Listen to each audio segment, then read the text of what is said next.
Una joven inocente fue atada a un poste, acusada de un crimen que nunca cometió. Detrás de su condena, el pastor Ezra Pike, que usó la fe para ocultar su ambición y silenciar a quienes sabían demasiado. Pero un vaquero, considerado un borracho, hizo lo impensable, disparó al cielo y rompió el silencio del pueblo.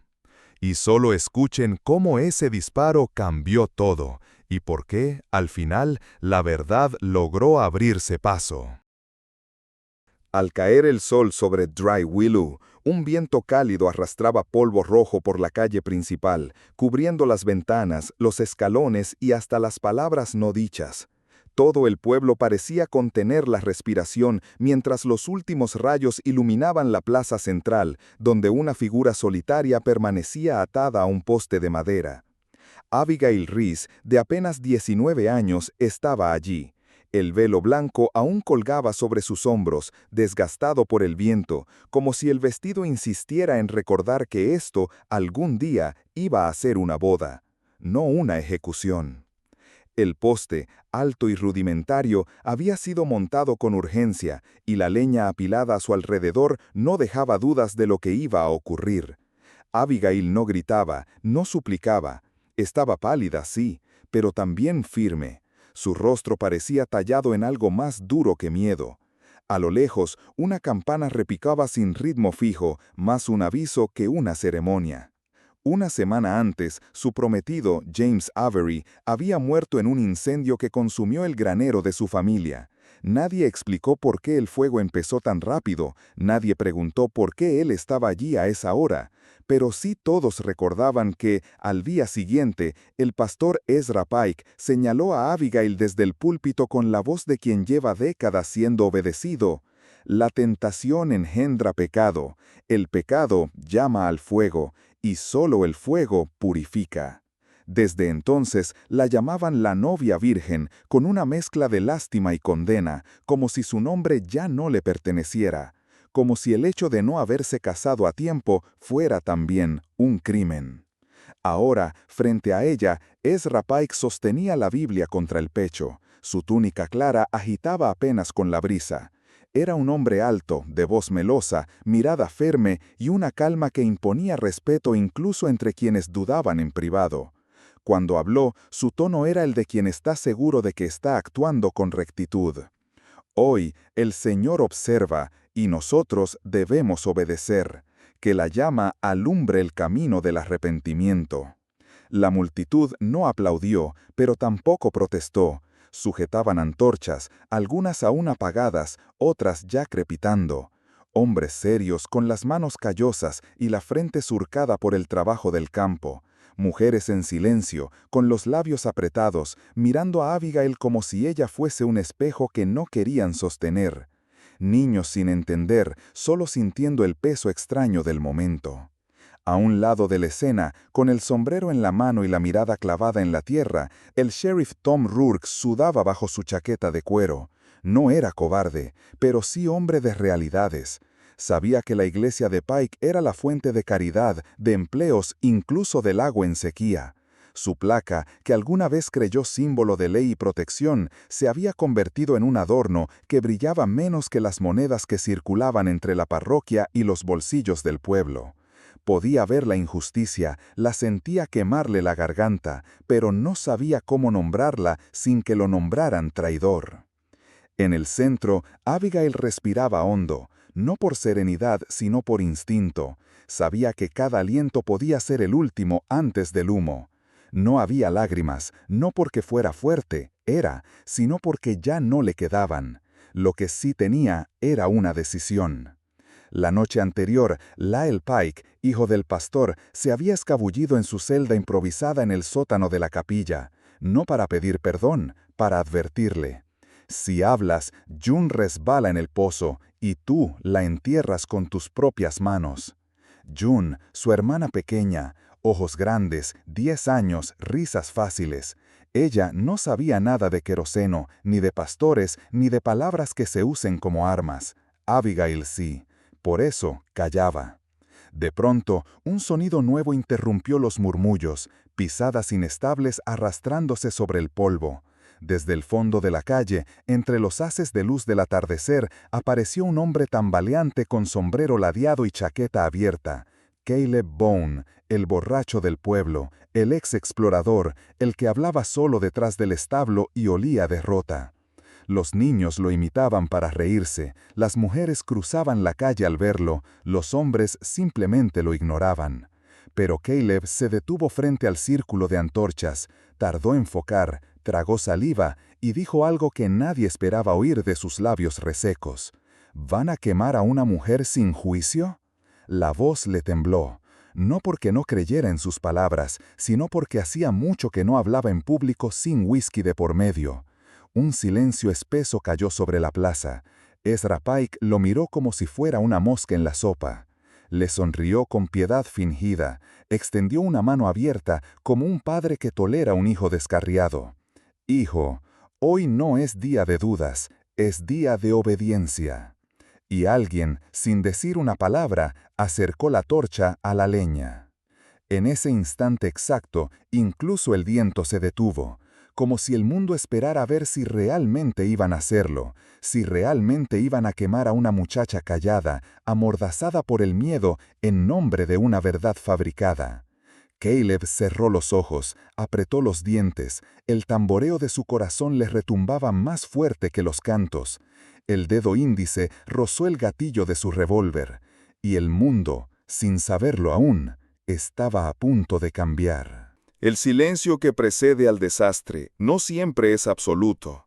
A veces lo habita un susurro de hojas, un relincho apagado o el crujido leve de una bota que se acomoda.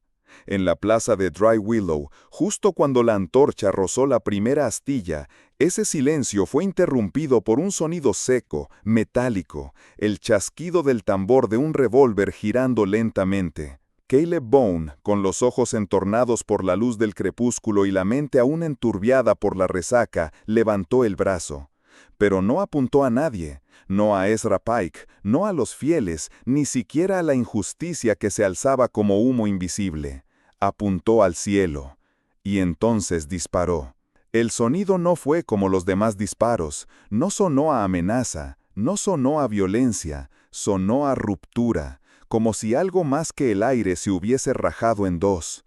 Los ecos del disparo rebotaron en las paredes, hicieron vibrar las ventanas y provocaron un silencio aún más denso que el anterior. Un pájaro, dormido en el campanario, alzó el vuelo como si huyera de un final. El caballo del carro parroquial, atado al poste más cercano, relinchó con fuerza. Sus ojos se abrieron como platos, sintiendo en estampido antes que entenderlo. En su terror, se alzó sobre las patas traseras, agitó las riendas con desesperación y en un movimiento brusco, el carro se sacudió. Uno de los barriles, mal asegurado, cayó con estrépito desde el borde del vehículo. Rodó cuesta abajo entre piedras y polvo, rebotando como una sentencia que no puede evitarse. Y se estrelló justo contra la base del poste donde Abigail estaba atada. La tapa cedió. Un líquido espeso comenzó a derramarse, oscuro como aceite, brillando bajo la última luz del día. El olor llegó primero, penetrante, inconfundible. No era agua bendita, no era vino, era queroseno. Los primeros murmullos surgieron como un murmullo entre dientes, como cuando una verdad empieza a abrirse paso entre las excusas. Un hombre mayor, Elias Merton, criador de mulas, fue el primero en hablar en voz alta, escupiendo la duda como si le quemara la lengua. ¿Por qué la capilla trae su propio combustible para el juicio de Dios? El pastor Ezra Pike tardó un segundo en reaccionar. Ese segundo fue todo. Era el tiempo exacto en que una mentira busca su forma.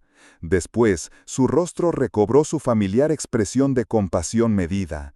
Sonrió, pero no era la sonrisa cálida de los sermones del domingo. Era tensa, forzada, y respondió con voz baja y serena, para asegurar que el fuego prenda, y no prolongar el dolor. La frase quedó colgando en el aire como una bandera a medio izar. Nadie respondió, pero todos pensaron lo mismo. ¿Desde cuándo la misericordia se mide en litros? Caleb, con el revólver aún en la mano y las palabras tambaleando en su boca como si tropezaran entre sí, se adelantó un paso. La resaca le nublaba los sentidos, pero no la conciencia. Sabía que no podía dar discursos, que nadie lo tomaría por líder, pero sí podía decir algo, aunque fuera poco. Y lo dijo: cuando los hombres traen el fuego, Dios no está invitado. Un silencio denso cayó sobre la multitud. Esta vez no era temor religioso, era duda, era incomodidad, como cuando uno se da cuenta de que ha estado cantando el salmo equivocado todo el tiempo. El sheriff Tom Rourke sintió cómo el sudor frío le bajaba por la espalda. Todo en su interior le gritaba que algo estaba muy mal. El olor, la explicación, el disparo, el cielo. Y entonces, por primera vez esa noche, dio un paso al frente. Su voz era ronca, pero clara. Nadie prende nada hasta que yo lo diga. Nadie se movió. Las antorchas comenzaron a temblar, no por el viento, sino por las manos que las sostenían. Algunos bajaron los brazos, otros miraron de reojo a Ezra, esperando una nueva orden, una dirección, una justificación. Pero algo ya había cambiado. El foco de la rabia se movía. Antes estaba sobre la figura inmóvil de Abigail, vestida de blanco y atada como una ofrenda. Ahora se dirigía a las manos que habían preparado el escenario con tanta precisión, al carro con barriles, al discurso ensayado, a la falsa paz en el rostro de un pastor que sonreía demasiado. Ezra intentó recuperar el control, dio un paso adelante, sonrió, otra vez, pero esa sonrisa ya no calmaba. Era como una pintura agrietada, la base empezaba a notarse. Y lo que asomaba debajo no era fe, era miedo. Miedo a lo que la gente ya no estaba dispuesta a creer. Y el queroseno, aún empatando la leña, seguía oliendo. Fuerte, presente. Como si el mismísimo fuego, ahora, ya no quisiera formar parte del espectáculo. El olor a queroseno aún flotaba en el aire, pesado como una nube que se niega a disiparse. Los murmullos se habían tornado en silencio denso, no por devoción, sino por desconcierto. Algo había empezado a resquebrajarse. No una fe, no aún, pero sí la certeza cómoda en la que el pueblo había vivido, la idea de que lo dicho desde el púlpito era intocable. En ese instante, Caleb Bone, aún con la pistola colgando flojamente de la mano, notó algo extraño junto a sus botas. Un puñado de papeles empapados pegados al barro y a la sustancia que gotea del barril derramado. Se agachó con torpeza. Las rodillas le crujieron al flexionarse, pero no le importó. Con dedos temblorosos, más por el peso del momento que por el pulso del alcohol, arrancó las hojas del suelo, una a una, separándolas del lodo. No eran sermones, no eran versos, no eran notas de confesión. Eran números. Columnas y filas escritas a mano, asientos contables, registros, transacciones. Caleb no entendía del todo, pero algo en su instinto, ese que le había salvado la vida más de una vez en tierras salvajes, le decía que estaba viendo algo importante. Señaló con el dedo una línea, subrayada en lápiz rojo, donde la tinta había resistido el derrame. 14 de mayo, tarde, 3 barriles de combustible, destino, Granero Avery. Las palabras resonaron en su mente. El 14 de mayo, la misma noche del incendio, el día en que James Avery fue encontrado entre las cenizas. El murmullo regresó a la plaza, esta vez más como un latido colectivo. Un hombre tosió, una mujer se tapó la boca. Caleb se puso de pie, levantando el papel como si fuera una bandera de papel mojado. Ezra Pike dio un paso al frente, su voz más grave, ahora sin la dulzura habitual. Eso no prueba nada. El combustible era para las lámparas de la capilla. James, él la tentó. Ella ardió por dentro y el granero pagó el precio. La frase, diseñada para parecer poética, cayó como plomo. Un silencio incómodo la siguió. Esta vez no convenció a nadie. Y entonces, desde el borde de la plaza, una voz anciana rompió la quietud, tan aguda como una sierra cortando la madera. ¡Mentira! Todos se volvieron. Era Martha Green, viuda desde hacía 20 años, testigo silente de todo lo que había pasado por las calles de Dry Willow. Nadie la escuchaba en los días comunes, pero esta vez su palabra pesaba más que cualquier salmo. Con pasos lentos y seguros, cruzó el polvo hasta situarse junto a Rourke. Alzó el mentón y señaló con el dedo tembloroso, no a Abigail, no a Caleb, sino al pastor. Vi a tu hijo, Lyle, caminando hacia el granero esa noche. Llevaba una lata metálica. James salió detrás de él. Lo escuché gritar, «¡Deja eso, insensato!». Una sacudida recorrió la plaza. Era como si cada testimonio activaba una grieta en la estructura que Ezra había levantado durante años.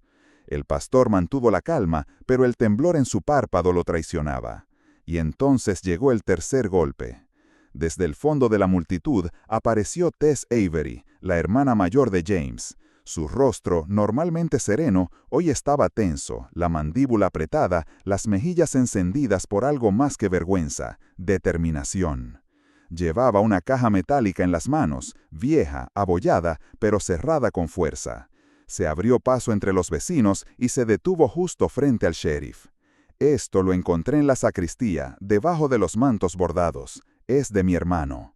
El sheriff Rourke tomó la caja y la abrió con cuidado. Dentro había un reloj de bolsillo, ennegrecido por dentro, como si hubiese absorbido el humo del incendio. Y junto a él, una carta doblada. El papel estaba arrugado, pero las letras aún legibles. Rourke leyó en voz baja, y al hacerlo su rostro cambió. Sheriff Rourke, mañana le mostraré las páginas del diezmo que Ezra desvía su nombre. Si algo me pasa, busque en su sacristía. El tiempo pareció congelarse. Ya no era solo queroseno, ya no eran solo rumores. Ahora eran fechas, firmas, objetos, palabras muertas que aún hablaban. El olor en la plaza cambió. Seguía oliendo a queroseno, sí, pero también ahora olía a encubrimiento, a traición religiosa, a vergüenza colectiva. Rourke cerró la caja con un clic seco. Levantó la vista. Sus ojos buscaron a Ezra, pero se detuvieron primero en Lyle, que ahora temblaba como hoja seca. «Chico, ¿qué hiciste?» Lyle Pike tragó saliva. Estaba pálido, sudoroso, como si lo hubieran arrojado a una fragua encendida. Sus manos se retorcían una dentro de la otra y los ojos se le llenaban de lágrimas que no sabían si eran de culpa o de miedo. Buscó a su padre, no para hablar, para respirar, como si la autorización de decir la verdad aún no fuera suya. Pero Ezra no lo miró, miraba al suelo. Y ese simple gesto, esa evasión mínima, fue el primer reconocimiento de que había algo que ocultar. El pueblo entero lo sintió. Y por primera vez, el miedo ya no estaba en Abigail, estaba en otro lado, en los que hasta ahora habían hablado con voz segura y manos limpias. Y la leña, mojada en queroseno, seguía esperando. Pero esta vez para quemar otras verdades. La plaza de Dry Willow ya no era una plaza. Era un tribunal sin techo, sin estrado, sin juez nombrado, pero con verdad y con miedo. Uno visible, otro, hasta ahora, cuidadosamente oculto. Ezra Pike, aún de pie, ya no era un pastor que inspiraba respeto. Era un hombre atrapado, flanqueado por el peso de los papeles, el temblor de su hijo y las miradas que antes lo seguían como a un profeta. Apretó la Biblia contra su pecho, la misma que tantas veces había alzado en procesiones, bodas y entierros. Pero esta vez, al levantarla al cielo, no buscaba invocar al Altísimo, buscaba protegerse. En un movimiento rápido, más de reflejo que de convicción, abrió el libro como si fuera una puerta y sacó un arma pequeña, un Derringer, reluciente, oculto entre páginas santas. Y entonces se le vio el rostro real. Por primera vez, no el rostro de quien predica, ni de quien guía, sino el de un hombre asustado, y no por el juicio de Dios, sino por el miedo de perder su poder. «Nadie me arrebata mi rebaño», gritó, apuntando con la mano temblorosa hacia Caleb Boone. El borracho encendió esta confusión, pero su dedo no llegó a apretar el gatillo. El disparo que siguió no vino de él. Fue el sheriff Rourke quien actuó primero. Su revólver, hasta entonces inmóvil, rugió como un trueno seco. La bala no buscaba herir, solo desarmar el símbolo final del engaño. El Derringer voló de las manos de Ezra, cayó al suelo y rebotó una vez antes de quedar entre el polvo y los restos de queroseno. El eco del disparo rebotó por la plaza como una campana de ruptura. «Basta», ordenó el sheriff, con voz clara, firme, sin gritar. «Aquí y ahora habrá justicia de hombres, esposas y celda, no antorchas». El círculo se rompió, literalmente. Los vecinos, que habían formado un muro de antorchas y fe, abrieron paso. La figura del pastor ya no generaba obediencia, generaba vacilación. 2 hombres, granjeros, callados, curtidos, avanzaron sin que nadie los guiara y sujetaron a Lyle Pike por los brazos. El joven no opuso resistencia. Tenía la cara desencajada, los ojos hundidos, la voluntad reducida a ceniza. Ezra trató de soltarse, dio un paso atrás, resbaló en el queroseno.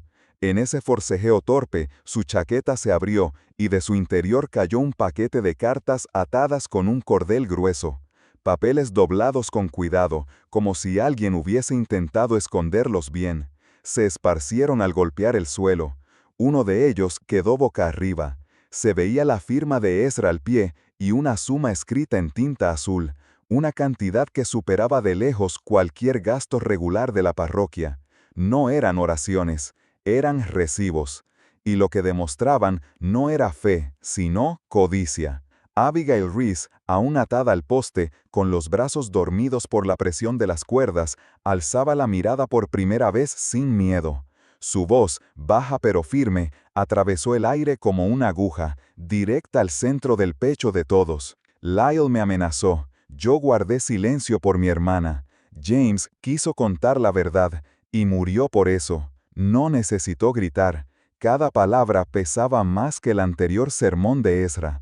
El efecto fue inmediato. No hubo lamentos, no hubo súplicas.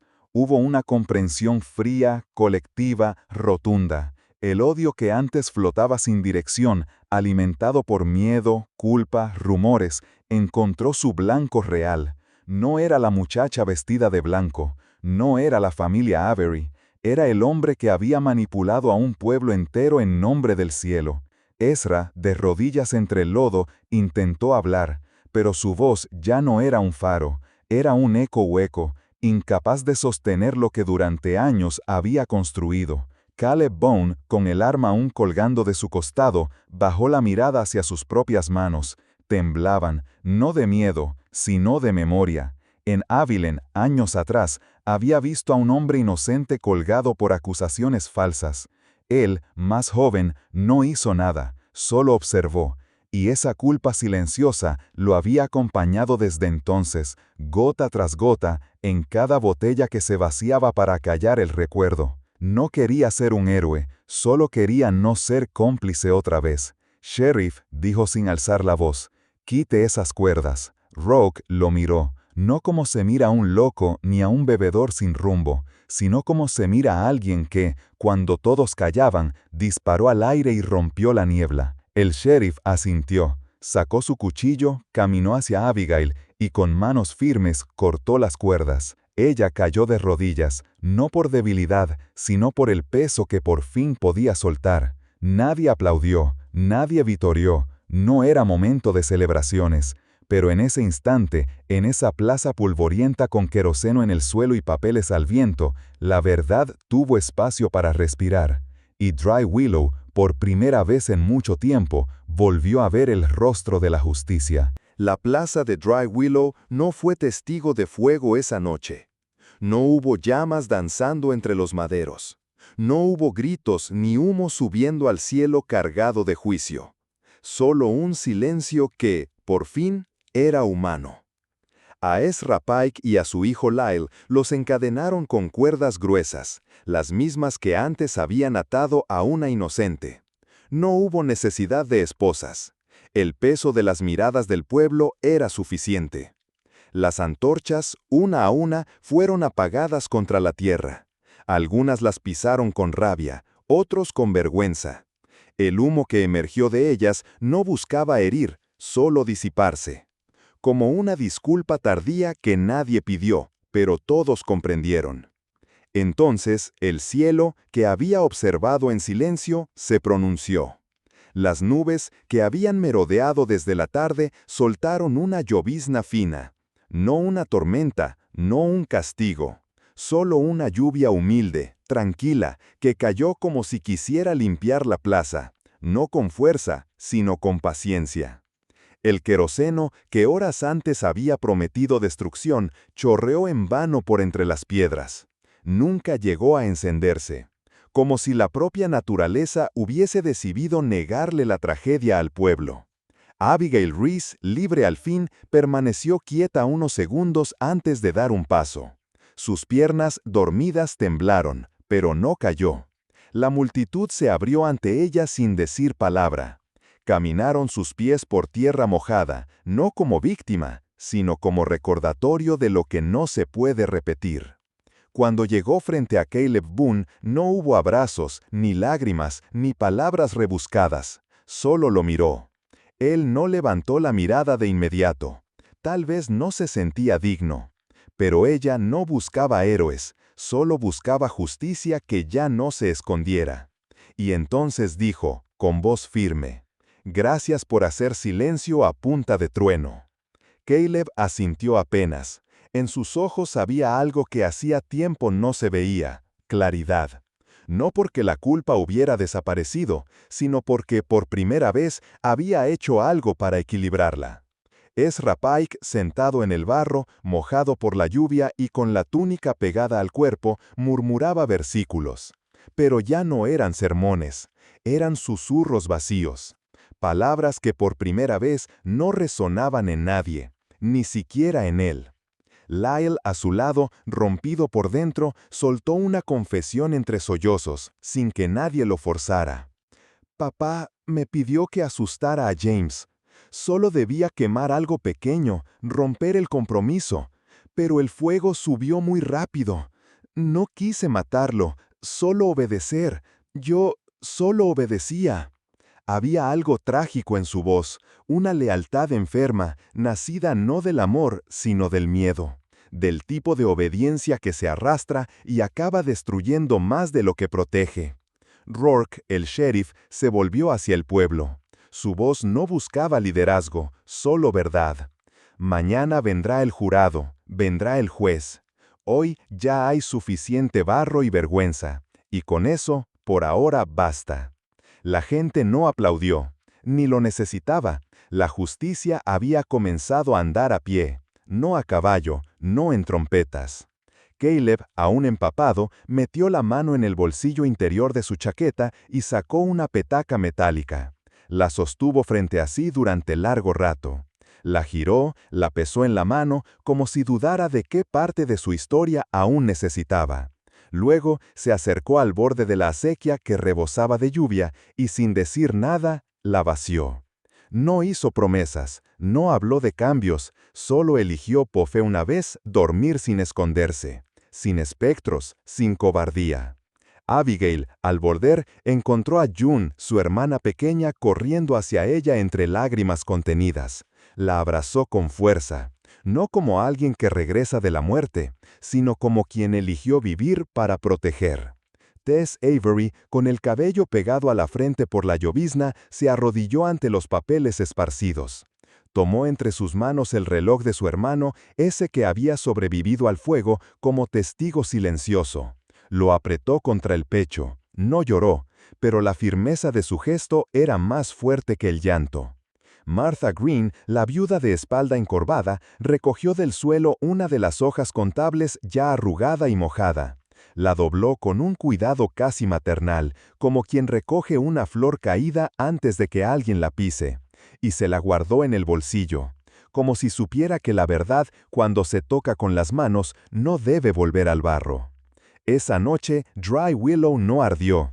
La plaza no se cubrió de humo ni de cenizas, se cubrió de memoria, y de una lección que el pueblo no olvidaría.